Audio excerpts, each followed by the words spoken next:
Hello students, আজকে আমরা আলোচনা করব থ্যাংক ইউ মেম গল্পের 1 নম্বরের S.A.Q অর্থাৎ শর্ট অ্যান্সার টাইপ কোয়েশ্চেনগুলো। এই কোয়েশ্চেনগুলোর উত্তরগুলো আমরা আগের মতোই জানব। So first questions, what was the price of the cake that given Mrs. Jones to the boy? Mrs. Jones বালকটিকে যে কেকটা দিয়েছিলেন তার দাম কত ছিল? Answer: The price of the cake was 10 cents that given Mrs. Jones to the boy. Mrs. Jones বালকটিকে যে কেকটা দিয়েছিলেন তার দাম 10 cents. Question number 2, what did Mrs Jones heat? Mrs Jones কি হিট করছিল? তো উত্তর তো করছে। Answer: Mrs Jones heated some lima beans and ham that she preserved in the ice box. Mrs Jones কি হিট করেছেন? লিমা বিনস অ্যান্ড হ্যাম, যেটা তিনি তার আইস বক্সের মধ্যে প্রিজার্ভ করে রেখেছিলেন। Question number 3, what shoes Roger put on? Roger কিসের জুতো পরেছিল? Answer: Roger put on tennis shoes. Roger tennis খেলার জন্য যে জুতোগুলো ব্যবহার করা সেই জুতোগুলো তিনি পরেছিলেন। Question number 4, where did Mrs Jones take the boy in? Mrs Jones বালকটিকে কোথায় নিয়ে এসেছিল? Answer: Mrs Jones take the boy in her large house. Mrs Jones বালকটিকে তার বিশাল বাড়িটিতে নিয়ে এসেছিলেন। স্টুডেন্টস, তারপরে প্রশ্ন, where was the women sitting in her house? ওমেনটা তার বাড়ির কোথায় বসেছিল?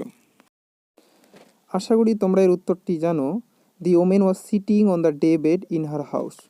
ওমেনটার বাড়িতে যে ডে বেডটা ছিল সেই ডে বেডের উপর মিসেস জোনস অর্থাৎ ওমেনটি বসেছিল। Question number 6, when Mrs Jones return from the hotel beauty shop?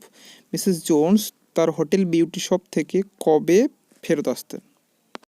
Answer: Mrs Jones return from hotel beauty shop about 11 o'clock at night. Mrs Jones তার হোটেল বিউটি শপ থেকে রাত্রি 11টা নাগাদ ফিরে আসতেন, তাই না? আমরা সকলেই জানি। স্টুডেন্টস, বারে বারে বলতেছি এই প্রশ্নগুলো আসার খুব সম্ভাবনা রয়েছে, তো ভালো করে পড়বে। Question number 7, why did Mrs Jones want to wash Roger face?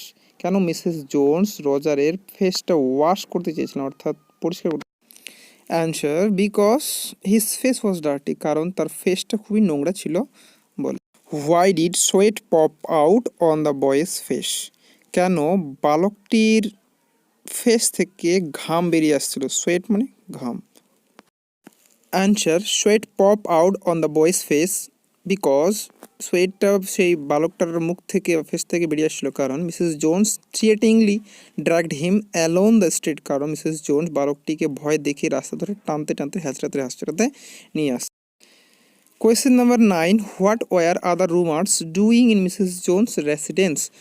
অন্যান্য রুমার্সরা মিসেস জোনসের রেসিডেন্স অর্থাৎ সেই বাড়িতে কি করতেছিল? The answer is other rumors were laughing and talking in Mrs. Jones' residence. তাহলে আদার রুমার্সরা কী করছিল? মিসেস জোনসের বাড়িতে লাফিং হাসতেছিল অ্যান্ড টকিং এবং গল্প করতেছিল, যেটা ওই ছেলেটি অর্থাৎ মিস্টার রজার জানতে পারে। Question number 10, how according to Mrs Jones will the boy look presentable?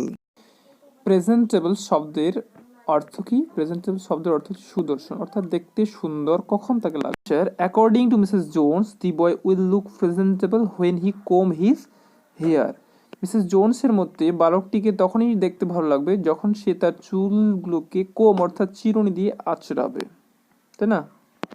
Students, question number 11, what did Mrs Jones intend to fix something for herself and Roger? Jones Roger এবং তার জন্য কি তৈরি করবে বলে মনে মনে স্থির করেছিল। ইন্টেন্ডেড মানে হচ্ছে মনস্থির, আর ফিক্স মানে তৈরি করা।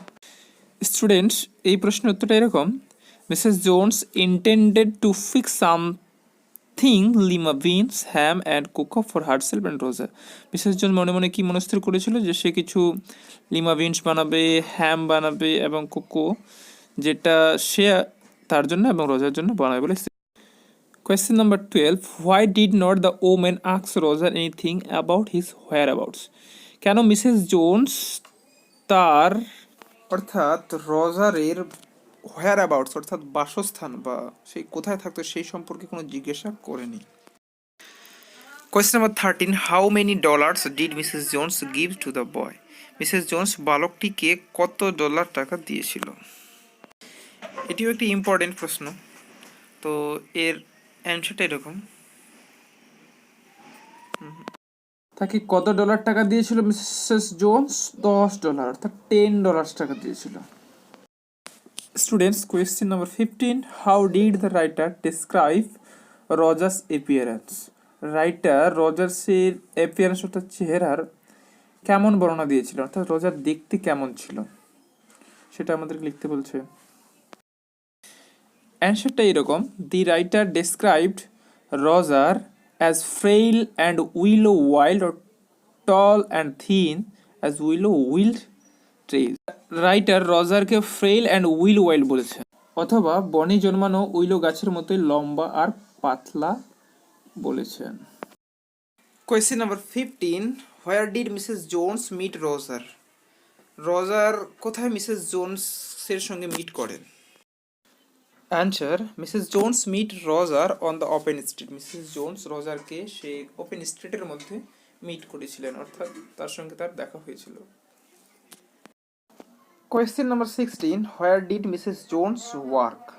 অর্থাৎ মিসেস জোনস কোথায় কাজ করতেন? Answer, Mrs Jones work in hotel beauty shop. Mrs Jones কোথায় কাজ করতেন? হোটেল বিউটি শপ এর মধ্যে কাজ করতেন। সো স্টুডেন্টস, আবারও বলতেছি, এই প্রশ্নগুলো 2019 সালের এইচএসে আসার খুব সম্ভাবনা, যেগুলো আসতে পারে। So students, if you like, please help me by subscribing and hit the bell for next update. Thank you for watching.